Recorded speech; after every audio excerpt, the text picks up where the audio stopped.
Telugu one వీక్షకులకు నూతన సంవత్సర శుభాకాంక్షలు. తెలంగాణలో బీజేపీ వచ్చే ఎన్నికల్లో అధికారం చేపడతామని నాయకులు ప్రకటిస్తున్నారు. దానికి తగ్గట్టుగానే పావులు కదులుతున్నాయి. పశ్చిమ బెంగాల్తో పాటు మరికొన్ని రాష్ట్రాలకు జరగనున్న ఎన్నికలు పూర్తవగానే తెలంగాణ, కర్ణాటకలపైన దృష్టి సారిస్తామని ఇప్పటికే బండి సంజయ్ ప్రకటించారు. ఇటీవల ప్రధానమంత్రి మోడీ దగ్గర తెలంగాణ బీజేపీ ఎంపీల సమావేశం జరిగింది. ఈ సమావేశంలో వీళ్ళ పనితీరు పట్ల ప్రధానమంత్రి కాస్త అసంతృప్తి వ్యక్తం చేసినట్లు సమాచారం. అంటే మీరంతా సమర్థవంతమైన నాయకులు, మాట్లాడగలరు, విషయాలు తెలిసిన వాళ్ళు, మీరు తగిన స్థాయిలో పనిచేయడం లేదు, మీ స్థాయి 98% వద్దని మేము అనుకుంటే మీరు 50% లోపుగానే ఉన్నారని అసంతృప్తి వ్యక్తం చేశారు. మీరంతా కలిసికట్టుగా పనిచేస్తే రాష్ట్రంలో అధికారం రావడం పెద్ద సమస్య కాదంటూ ప్రధాని వాళ్ళకి హితబోధ చేశారు. అంటే కలిసికట్టుగా పనిచేయడం అంటే ఇప్పుడు ఎవరికి వారు విడివిడిగా ఉన్నారని, ఎవరి దారి వారు చూసుకుంటున్నారని, ఎవరి విధానాలు వారు అనుసరిస్తున్నారనేది పరోక్షంగా ప్రధానమంత్రి ప్రకటించారు వీళ్ళకి. అయితే ఈ హితోపదేశం పనిచేసిందో ఏమిటో గానీ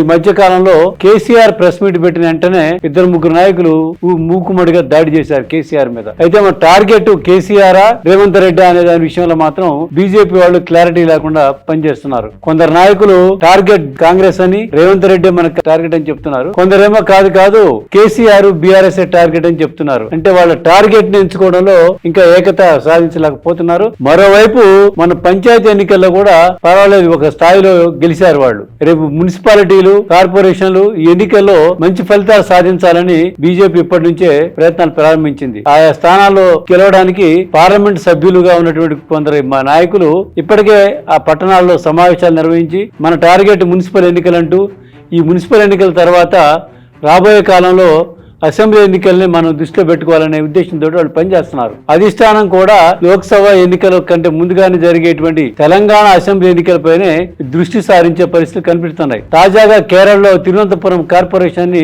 బీజేపీ గెలిచింది. అంటే మొదటి నుంచి కూడా కమ్యూనిస్టు కాంగ్రెస్ పార్టీలకి బలమైనటువంటి కేరళలో తొలిసారిగా ఒక కార్పొరేషన్ ని, తిరువనంతపురం కార్పొరేషన్ ని, అంటే రాష్ట్ర రాజధాని కార్పొరేషన్ గెలవడం ఒక గొప్ప ఊపిరిచ్చింది దక్షిణాది రాష్ట్రాల్లో బీజేపీకి. తెలంగాణలో ఆ పరిస్థితి, తెలంగాణ, తమిళనాడు రాష్ట్రాల్లో బీజేపీ ఈసారి మంచి ఫలితాలు సాధించాలని, తెలంగాణలో అధికారంలోకి రావాలనే ప్రయత్నాలు జరుగుతున్నాయి. ఇవి ఏ మేరకు ఆశిస్తాయో, ఈ నూతన సంవత్సరంలో బీజేపీ విధానాలు, పోరాటాలు ఎలా ఉంటాయో పరిశీలిద్దాం.